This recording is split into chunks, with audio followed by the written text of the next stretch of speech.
cet invité du jour de début de semaine, c'est Hervé Pillot. Bonjour Hervé. Bonjour Caroline. Alors vous êtes le président de Tech Élevage, c'est avec cette casquette-là qu'on vous reçoit aujourd'hui. Vous êtes aussi agriculteur à la retraite, retraité agriculteur, je ne sais jamais dans quel sens on met les choses. On va se concentrer sur Tech Élevage. Comment présenter ce rendez-vous ? On disait depuis le début de la matinale, c'est un temps fort pour la profession en Vendée ? Oui, on a voulu ce salon, ça va faire bientôt 10 ans, hein, c'est la 9e édition cette année. Au départ, c'était pour un plan de relance de l'élevage. C'est toujours un plan de relance de l'élevage si on veut, parce que malheureusement, l'élevage est toujours un petit peu en difficulté, un petit peu même...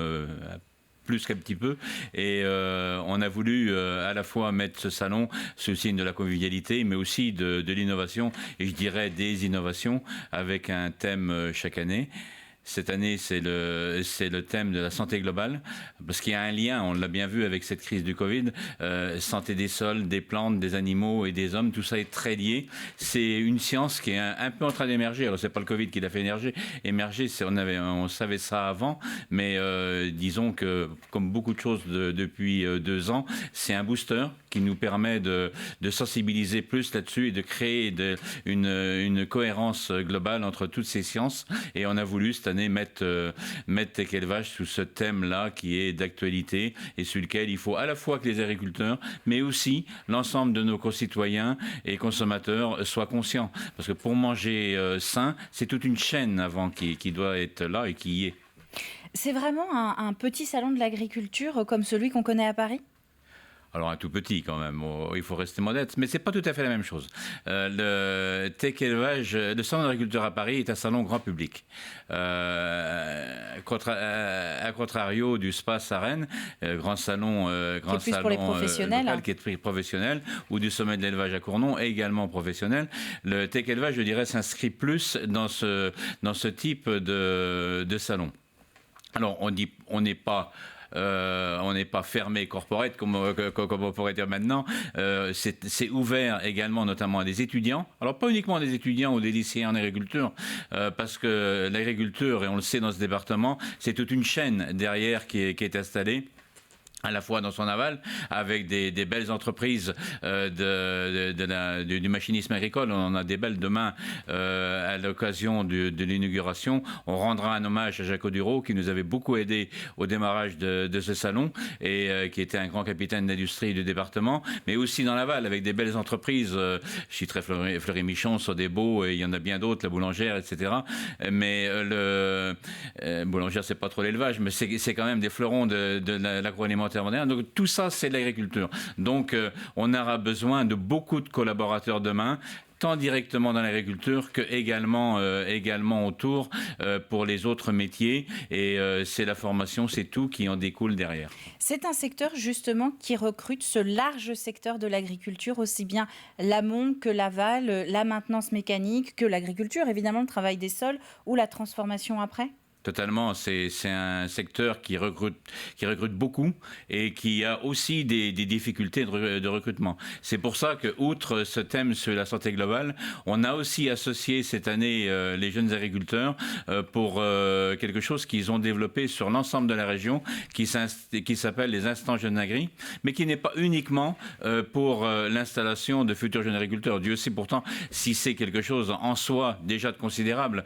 On va devoir remplacer 50% des agriculteurs dans les 10 ans qui viennent. C'est quelque chose d'énorme, dans ce département comme dans le reste de la France.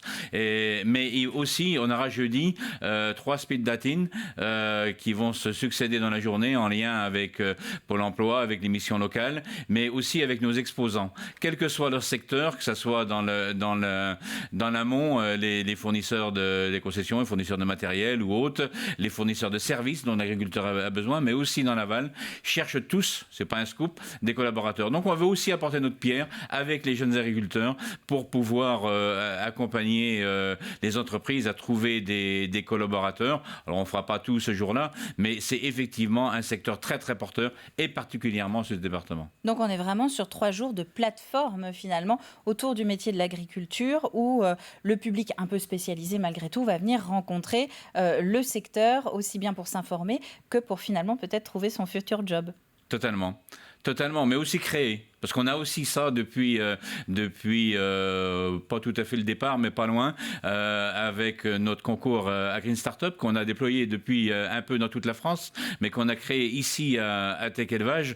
Qu'est-ce que c'est Green Startup? C'est un concours où des jeunes ou des moins jeunes qui ont des idées viennent et avec l'aide de mentors, avec l'aide de coachs, vont de façon très intensive pendant 48 heures développer leur idée pour peut-être à la sortie en créer une start-up, une entreprise. Certaines sont sorties de nos concours. Je suis en même temps le parrain de la Ferme Digitale, qui est la plus grosse association de start-up en France. Un certain nombre des start-up de la Ferme Digitale sont nées ou ont passé par ces concours-là qui permettent de mettre le pied à l'étrier à des créateurs d'entreprises demain. Parce que vous le savez, tout est lié. La création d'entreprises, l'emploi, l'agriculture. Les uns ne peuvent pas aller sans les autres. Alors un dernier mot quand même, il nous reste 30 secondes sur cette édition post-Covid. Est-ce qu'elle porte les traces d'une précédente édition qui a dû être reportée ?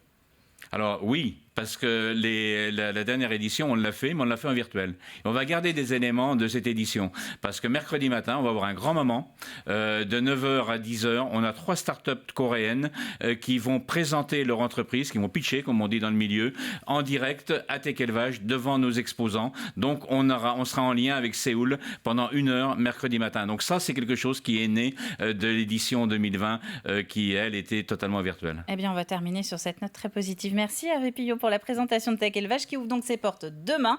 C'est jusqu'au 18 et ça se passe à La Roche-sur-Yon. Merci à vous. Merci Caroline.